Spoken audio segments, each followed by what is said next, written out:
지금부터 토론 시간을 갖도록 하겠습니다. 오늘 토론해 주실 전문가 4분 모셨습니다. 각 패널 분들께서는 한 7분 정도씩 말씀 주시면 감사하겠습니다.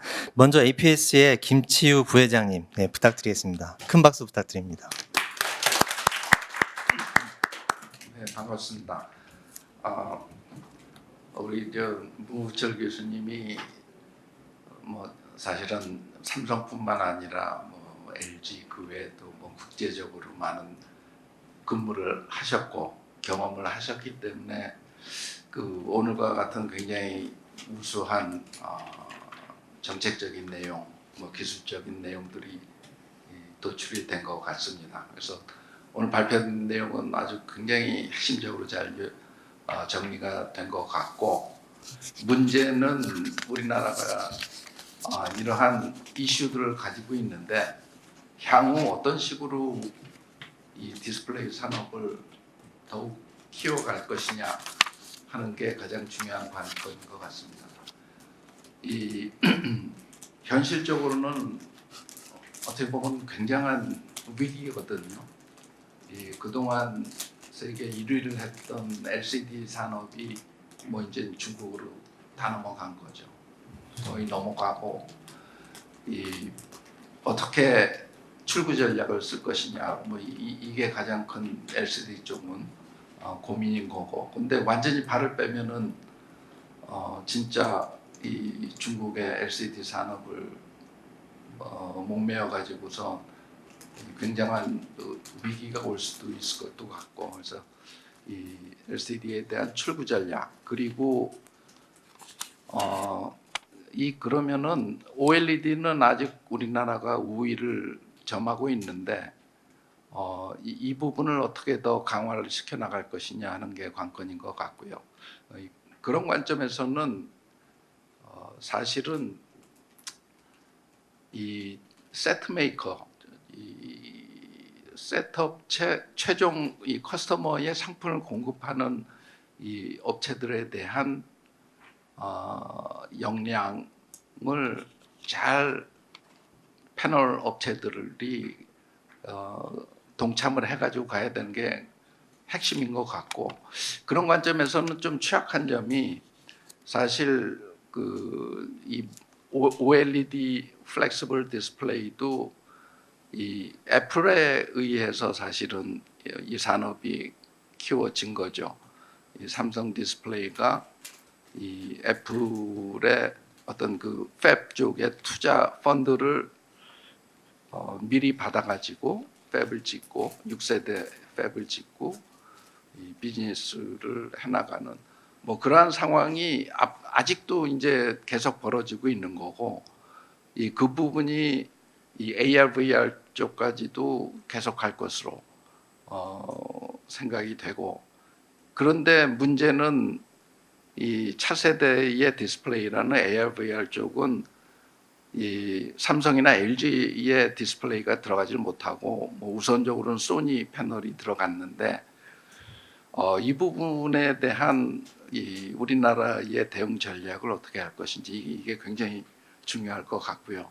물론 삼성과 LG가 굉장히 고민을 하고 많이 대책을 세우고 있습니다. 그래서 이 본격적인 삼성 디스플레이 쪽에 마이크로 올레드향 기술에 대해서는 이 올레드 온 실리콘뿐만 아니라 마이크로 LED까지도 적극적으로 기술 개발을 하고 있고, 그런데 사실은 이것도 A사 쪽의 어떤 푸시에 의해서 연구 개발이 이루어지고, 그래서 중장기적으로는 이러한 세트 메이커, 이 세계의 탑 레벨의 이 세트 메이커들과 이 미래의 비전을 같이 공유하고 어떠한 디스플레이가 가장 효율적으로 미래를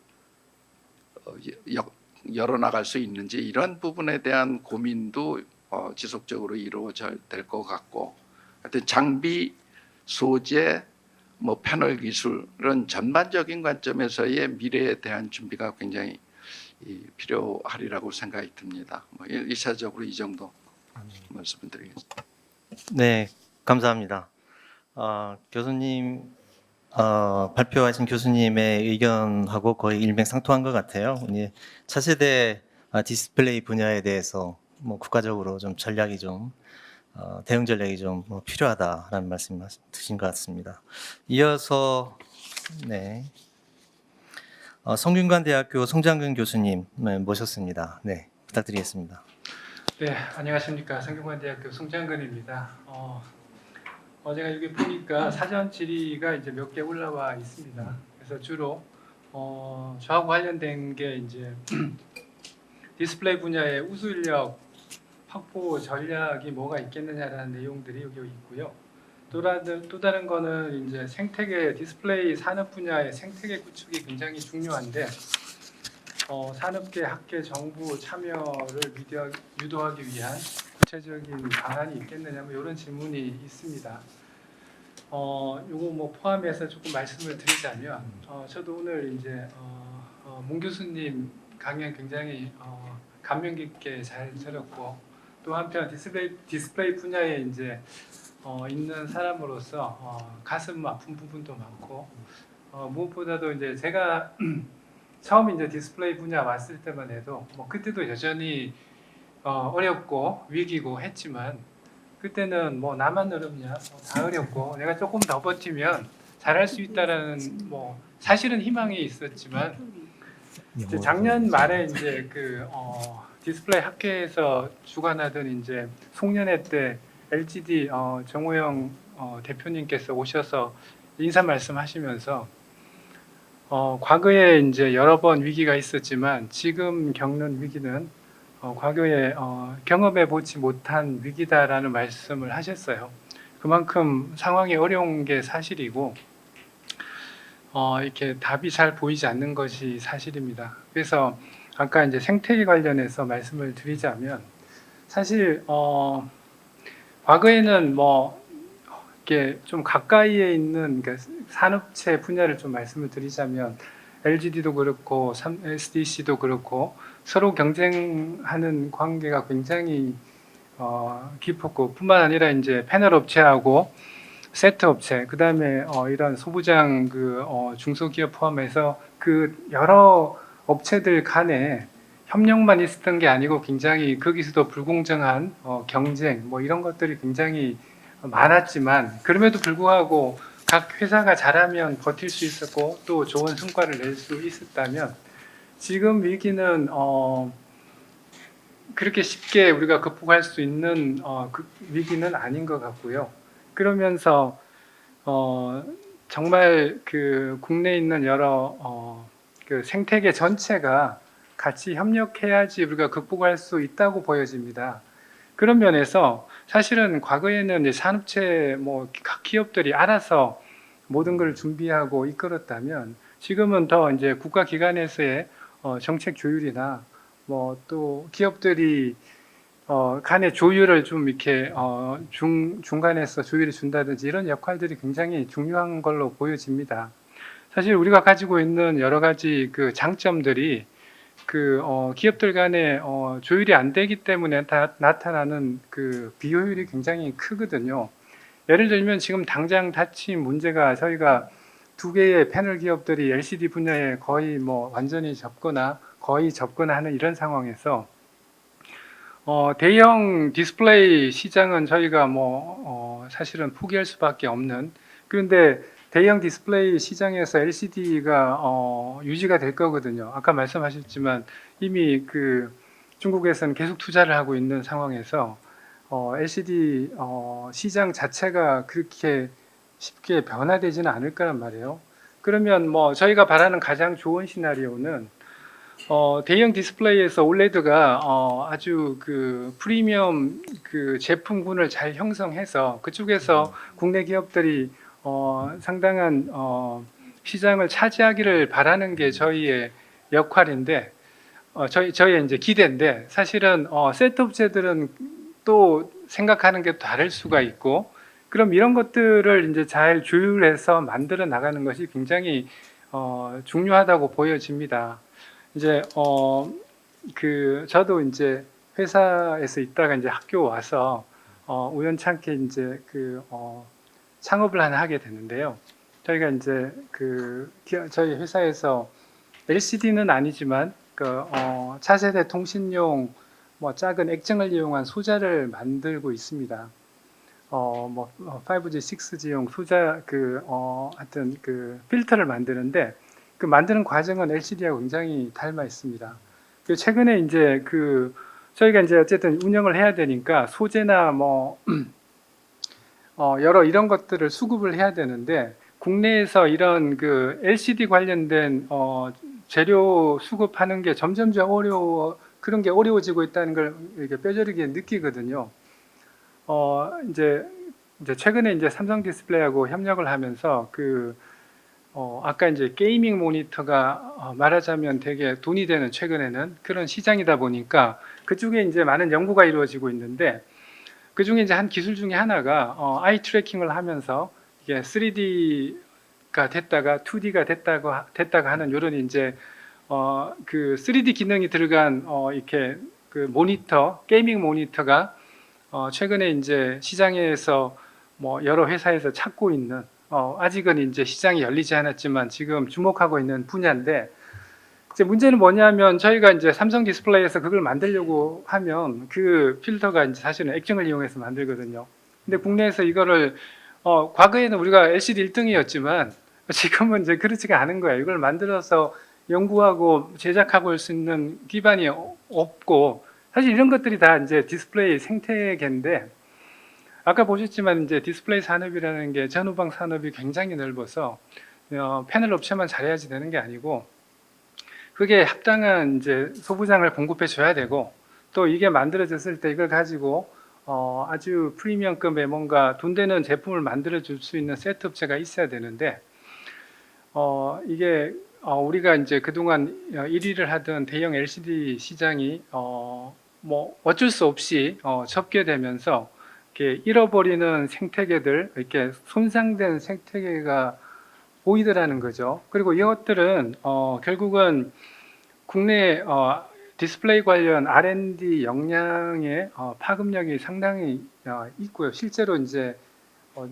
기업을 운영해 보니까 좀 많이 느끼게 되고 아까 이제 문국철 교수님 결론이 우리가 이제 기술적 리더를 최소한 2년 기술적 격차를 두고 우리가 리딩하자였는데 그게 되려면 우리가 기술 역량이 충분히 있어야 되는데 그 기술 역량이라는 게 사실은 한 축이 훌륭한 디스플레이 생태계고 그게 이제 유지가 되기 위해서는 기본적으로 기존의 디스플레이 산업을 계속 튼튼하게 유지가 되고 그 관련된 기업과 사람들이 많아야 된다. 이거가 이제 틀림없기 때문에 저도 이제 디스플레이 산업을 국가 이제 전체적인 관점에서 한 개인의 어떤 각 기업의 문제가 아니라 기간 산업으로서의 어떤 국가에서 바라보는 전략이 필요하다고 보여지고요. 짧게 이제 아까 R&D 인력 관련해서 말씀을 못 드려서 짧게 말씀을 드리자면 기본적으로 생태계가 튼튼하면 요즘에 젊은이들은 어느 쪽이 유망한지를 굉장히 스스로 잘 찾기 때문에 그게 가장 중요하고요. 이제 두 번째는 이제 최근에 LGD에서 몇 개 대학에 채용 계약형 디스플레이 융합학과라는 것을 대학원하고 학부에 만들었어요. 이런 것들이 되게 좋은 예라고 보여집니다. 이제 각 분야의 전문적인 인력이 필요하기 때문에 기업이나 정부에서 주도하는 어떤 특수 목적의 디스플레이 분야의 학과 만드는 것도 굉장히 좋은 분야라고 좋은 전략이라고 보여집니다. 일단 저희는 여기까지 하겠습니다. 네, 교수님 감사합니다. 사전 질의 내용 먼저 답변을 주신 것 같아요. 인력 양성 관련해서, 육성 관련해서. 또 무엇보다도 생태계 전반에 대한 유지와 유지가 굉장히 중요하고 협력 부분도 말씀 주신 것 같고요. 특히 기업 주도에서 지금 기업 간 조율이라거나 국가 간 정책 조율 필요하다는 말씀이 좀 많이 와닿는 것 같습니다. 감사합니다. 이어서 한국재료연구원 문희성 센터장님 부탁드리겠습니다. 예, 죄송합니다. 예, 먼저 오늘 발제해 주신 문구철 교수님 강의 너무 인상 깊게 잘 들었습니다. 예, 슬라이드에서도 보면서 저도 잠깐 다시 옛날 기억이 났는데요. 그러니까 제가 첫 직장으로 이제 디스플레이 회사에 들어가다 보니까 이제 창립기념일날 너무 성과가 좋다고 전 직원한테 브라운관 TV 29인치를 다 나눠주는 예, 그런 기억이 있습니다. 그래서 그때 당시 29인치 TV를 가지고 제가 이제 신혼 살림을 마련했던 기억이 있는데요. 네. 근데 어느덧 사실 큰 폼팩터의 변화를 저도 같이 공감하면서 느껴왔던 것 같습니다. 이렇게 뚱뚱한 브라운관 TV에서 어느 순간 우리 이제 사라지고 이제 LCD, LED 그래서 이제 OLED까지 왔는데요. 그렇게 폼팩터가 변화한 것이 굉장한 기술 혁신이기도 한데 사실 제가 이제 또 이제 경제연구원이나 다른 쪽에 있어서 이제 시장이라는 관점에서 보면 고객에 주는 소구점이 굉장히 이제 눈높이가 높아지고 하다 보니까 이 폼팩터 변화에 있어서 이 기술 개발자 관점에서는 계속 그 역치 이상의 밸류를 줘야 되는 부분이 굉장히 어렵고 그렇다 보니까 이 디스플레이 산업이 어떻게 보면 이제 굉장히 이제 TV, IT 중심에서는 이제 굉장히 마지노한 성장 산업에 온 거 아닌가라는 좀 그런 점이 들었습니다. 그래서 결국은 우리는 이제 과거 일본에서 한국으로 헤게모니가 넘어왔듯이 한국에서 이제 중국으로 헤게모니가 넘어가지 않기 위해서 우리는 아까 가마우지도 말씀하셨지만 이제 한국이 가마우지로는 이제 주장할 수 있는 그렇게 하기 위해서는 결국 갭을 계속 유지할 수밖에 없는 것 같고요. 그러면 이제 결국은 우리가 지금 10세대 패널에서 대량으로 양산되는 그런 매출 중심보다는 질적 성장을 좀 강조해야 될 것 같고 그렇게 본다면 TV나 IT 중심의 그런 디스플레이 시장도 중요하지만 결국은 인포테인먼트나 아니면 디지털 클러스터 같은 차량용 쪽 아니면 창호 쪽 아니면 이제 지금 이미 비전 프로를 비롯한 XR, VR이 나오고 있습니다만 그런 카테고리를 우리가 애플의 B2B로서 비즈니스라는 것도 중요하지만 우리가 스스로 그 카테고리를 좀 창출하는 그런 강소국이 돼야 되지 않는가라는 생각이 좀 들었습니다. 그렇지 않고서는 좀 저희가 중국이라는 양적 경쟁에선 저희가 이제 살아남기 굉장히 좀 마지노랄한 상황이 되지 않을까 보여졌고요. 그런 거를 그럼 어떻게 만들 수 있는가를 고민해 봤을 때 결국은 저희 국가는 지금 이미 QLED나 OLED를 잘 하고 있습니다만 그간 쌓아놓은 디스플레이에 대한 역량을 계속 가져가기 위해서는 결국 우리는 소부장에 다시 한번 집중해 볼 수밖에 없지 않나 보여지고요. 소부장이라고 해서 일본이 어쨌든 저희한테 또 다른 한 번의 시그널을 줬습니다만 또 한편에서는 지금 소부장에 대한 흔히 소위 말해 약발이라고 하죠. 그것도 이제 빠지고 있는데 또 다시 5년, 10년 뒤에 또 다시 닥칠 수 있다는 생각이 들고요. 일본이 지금 디스플레이 생산은 거의 안 하고 비중은 굉장히 적지만 여전히 소재나 부품 장비에선 여전히 일본은 강국이고요. 최근에 언론 보도에 그런 게 있었죠. 저희가 반도체를 통해서 EV 장비로 해서 ASM이라는 회사를 이제 너무나 잘 알게 됐는데요. 디스플레이도 그런 기업이 있습니다. 이제 아까 교수님께서 이미 보여주셨습니다만 캐논 도키라는 기업이 있는데요. 최근에 언론 보도 보셔서 아시겠지만 삼성에서 8세대 장비 OLED 장비를 깔려고 했더니 장비 한 대당 1조 5천억을 달라고 했습니다. 그러니까 ASML 장비에 버금가지 않게 굉장히 고가의 장비입니다.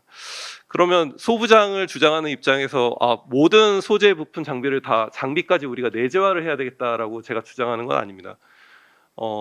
제가 이제 나노 관련돼서 또 들여다보고 있기 때문에 말씀드리면 그런 나노 장비들이 모두 우리나라 이 한국 땅에서 생산하는 것도 중요하겠지만 그보다는 그 장비를 생산할 수 있는 기술 역량을 갖추는 게 중요한데요. 그 역량을 갖추고 안 갖추고의 문제는 사실 이 민간 기업의 입장에서는 그 상대 장비사, 소재사와의 가격 협상력을 갖는데 굉장히 중요한 부분을 차지합니다. 그렇기 때문에도 우리가 삼성이나 LG가 지금 밸류체인 상의 다양한 기업들을 끌고 가는 이유조차도 그런 가격 협상력을 유지하는 측면도 분명히 있다라는 것을 말씀을 드리고 싶고요. 그 다음에는 이제 저희가 산학연 관점에서 그러면 이제 우리가 기업은 앞서서 이렇게 1등 기업으로서 시장을 리딩하면서 어려운 점이 있지만 나가고 있는데 정부에 속한 뭐 정부의 예산을 많이 받는 뭐 정부 출연 연구소 학교에서는 어떤 부분을 해야 될 것인가에 대한 좀 고민이 되는데요. 이미 최근에 뭐 이런 상황 때문에 정부에서 뭐 미래 디스플레이 전략이나 이런 걸 발표하고 또 디스플레이에 대한 소재 난제를 극복하겠다고 해서 한 12개 이상의 미래 소재 연구단도 만들고 그렇게 하고 있습니다.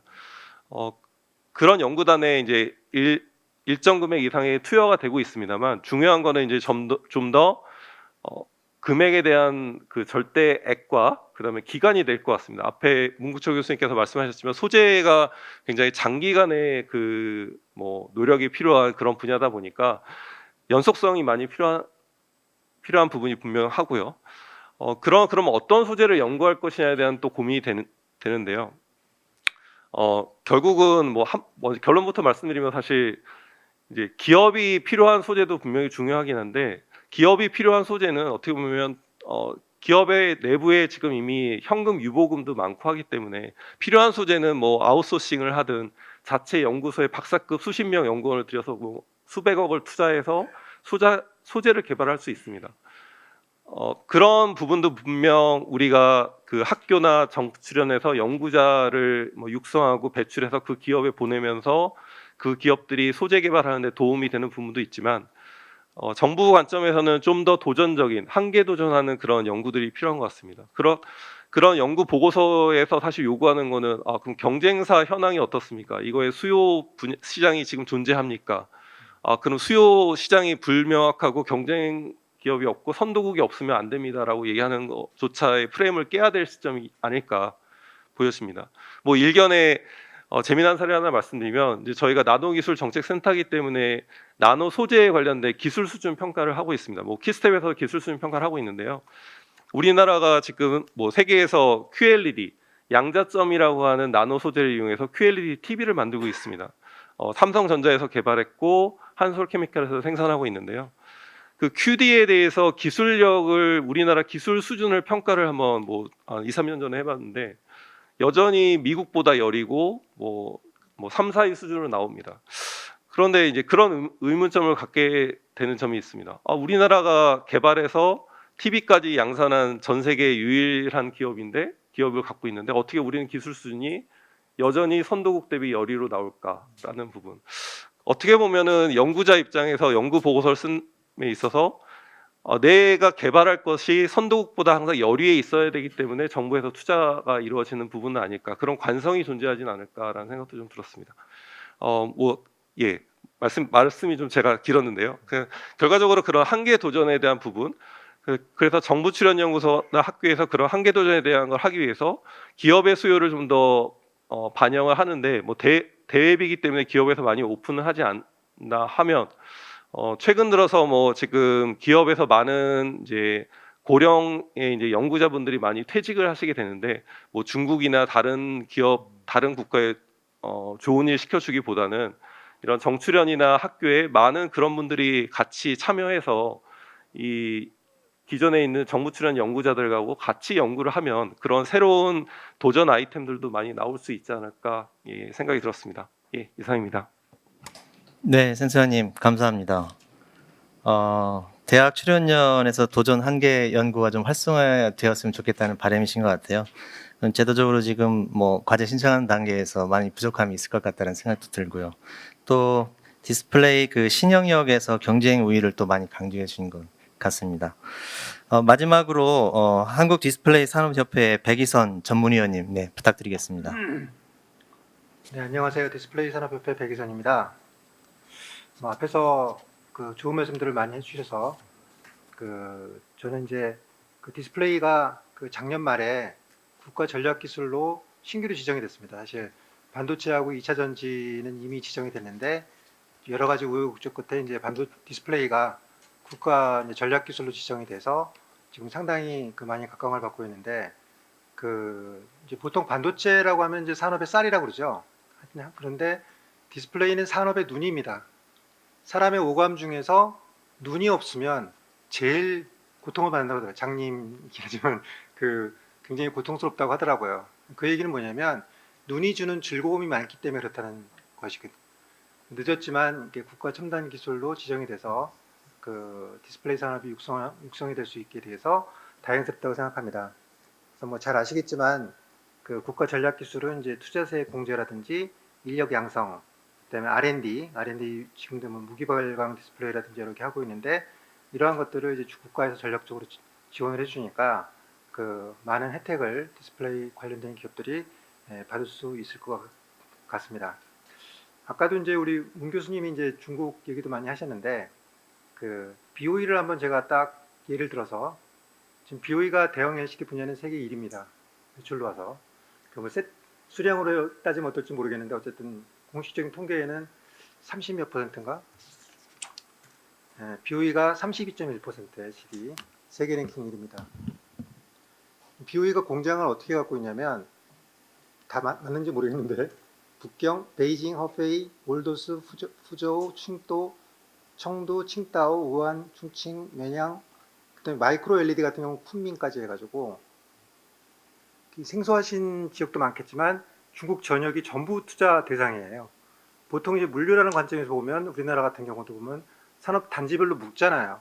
같이 있어야 물류도 편하고 효율도 되고 인력도 효율일 수 있는데 온 지역에 다 공장을 갖다 하나씩 다 만들었어요. 왜 그랬을까요? 지방정부가 보조금을 주니까 그 지방정부 보조금을 따라서 그렇게 진 겁니다. 요새는 얼마 하는지 모르겠는데 초창기에는 중앙정부, 지방정부에서 한 80%, 90%까지 보조금을 줬어요. 아까 얘기했지만 이제 IT 디스플레이에 이제 삼성이 8.6세대인가요? 이번에 신규 투자를 했죠. 4조 원 투자를 했는데 4조 원에 80%면 얼마입니까? 3.2조를 정부가 준 거예요, 그냥. 중앙정부하고 지방정부가. 그리고 예를 들어서 인력을 채용하면 고맙다고 또 지방정부가 돈을 줘요. 그 다음에 수출하면 중앙정부가 수고했다 그래서 수출 보조금 줘요. 뭐 줘서 돈이 하나도 안 들어도 사업을 할 수 있는 거예요. 그래 놓으니까 온 동네에 돈 주겠다는 지방정부 있는데 다 세운 거예요, 공장을. 처음에 저는 생각했을 때, 아, 이거 완전 실패다. 이렇게 돼서는 실패할 거다 생각했는데, 중앙정부나 지방정부의 무한 리필이 있기 때문에 아직까지도 중국이라는 데는 좀 다른 거죠. 다른 전 세계 나라하고는 좀 다르게 봐야 되는 건데, 그렇게 이제 그 중국이 뻗어나가고 있는 그런 상태가 되겠습니다. 그래서 그러한 이제 소부장 기업, 그러다 보니까 지방정부들이 지금도 우리 좀 하게 해달라. 왜냐하면 패널을 유치하면은 소부장 기업들이 와요. 소부장 기업들이 오면 이제 인력 채용이 늘어나, 세수가 늘어나. 모두가 다 좋기 때문에 서로 뭐 유치하려고 그렇게 한다고 하더라고요. 우리나라도 이건 제 개인적인 사견인데 음성인가요 여기도? 음성군은 얼마나 돈이 있는지 모르겠어요. 예를 들어서 꼭 디스플레이만 안 해도 돼요. 굉장히 많잖아요. 산업 많으니까 이제 좀 더 많은 투자 금액을 그 기업들이나 이런 데 생태계에 좀 투자할 수 있는 그런 이제 중국을 벤치마킹해서 좋은 건지는 잘 모르겠습니다. 사실 개인적으로 이제 말씀을 드리는 건데 그런 것들이 좀 활성화되면 우리나라도 기업들이 좋지 않을까 이렇게 생각을 합니다. 그다음에 이제 사전 질의 내용을 보니까 소부장 자립화를 통한 뭐 공급망 구축이라는 내용이 하나 있는데 좀 다른 관점으로 말씀드리겠습니다. 그 저희가 장비 국산화율은 AP 우리 김치호 부회장님도 계시지만 장비 국산화율은 한 65% 됩니다. 디스플레이는 굉장히 삼성 디스플레이가 처음에 기치돼서 국산화를 되게 열심히 해가지고 국산화된 기업들이 굉장히 많아요. 세계적인 기업들도 많고 반도체는 참고로 한 30% 정도 됩니다. 반도체는 이런 이제 전공정은 거의 없죠. 전공정은 거의 없고 후공정만 있는데 디스플레이는 전공정 장비에 AP를 위치해서 전공정 장비 업체들도 상당히 많습니다. 세계적인 기업들. 근데 저희가 이제 이건 좀 제 개인적인 제안인데 일본 기업들이 굉장히 탄탄한 게 일본 기업들이 유명한 장비에 들어가는 부분품 회사들이 많아요. 장인 정신으로 똘똘 뭉쳐서 몇백 년 동안 가업을 잇는 그런 기업들이 많아서 저변이 굉장히 탄탄하다. 뿌리 산업이라는 거하고 좀 다른 개념인데 장비에 들어가는 이런 이제 핵심 부분품을 잘 만드는 회사들이 굉장히 많은 거죠. 그래서 저희도 장비 회사도 육성을 하지만 장비 회사와 부분품 회사와 같이 협력을 할 수 있는 프로그램이라든지 R&D 과제라든지 뭐 이런 좀 부분품 업체에 대해서도 좀 신경을 써서 육성을 하면 그 우리나라 경쟁력을 높이는데 도움이 될 수 있을 것 같습니다. 일례로 이제 2년 전에 그 그 자동차 부품 반도체 쇼티지가 났지 않습니까? 그 당시에 이제 많은 쇼티지가 났어요. 이 PLC를 미쓰비시라는 일본 기업이 거의 독점을 하는데 PLC를 공급을 제때 안 하는 거예요.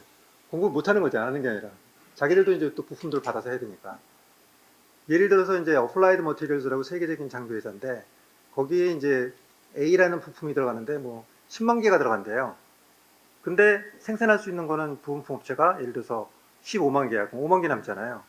10만 개를 어플라이드에 다 주고, 왜냐면 최대 고객이니까 다 주고, AP는 5만 개 중에서 이제 AP 말고도 수없이 많은 기업들이 쪼개가지고 여기는 1만 개가 필요한데 너는 5천 개, 뭐 3천 개 이렇게 줬다는 거예요.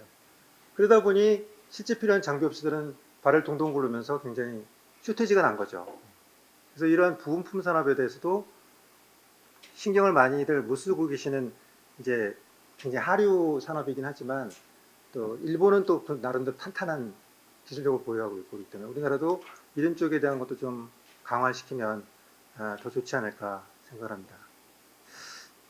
말씀이 많아서 굉장히 죄송하긴 한데 그 아까 문 교수님도 말씀하셨지만 LCD가 65%요. 올레드가 35%입니다. 저는 개인적으로 올레드 비중을 빨리 올려야 돼요. LCD는 빨리 줄이고.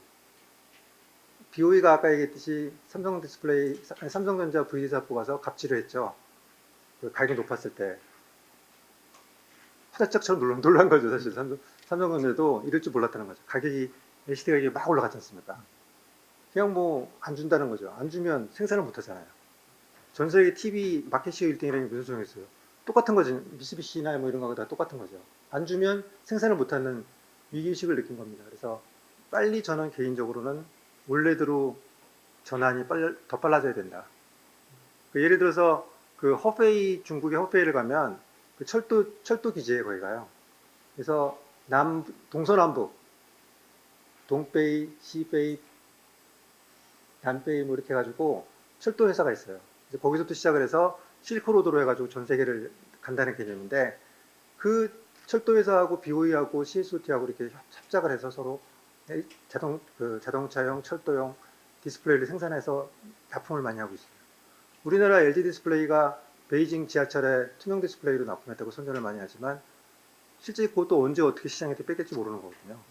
그러니까 이러한 시장을 안 뺏기려면 우리나라 기술을 갖고 있는 올레드 분야로 빨리 전환을 좀 더 빨리 해서 올레드의 대국이 되고, 중국은 BOE가 IT 디스플레이를 다음 달에 결정한대요. 투자를 해요. 계속 늦추고 있어요. 삼성은 이미 시작을 했는데. 왜 그러냐? 대마불사 LCD 공장이 너무 많아. 이거 다 버려? 쉽지 않은 문제거든요. 그러니까 이렇게 좀 망설일 때 우리나라가 빨리 앞에 나서가지고 올레드를 투자를 하면 좀 낫지 않을까, 경쟁력을 확보하는 데 좋지 않을까 이렇게 생각을 합니다. 네, 감사합니다.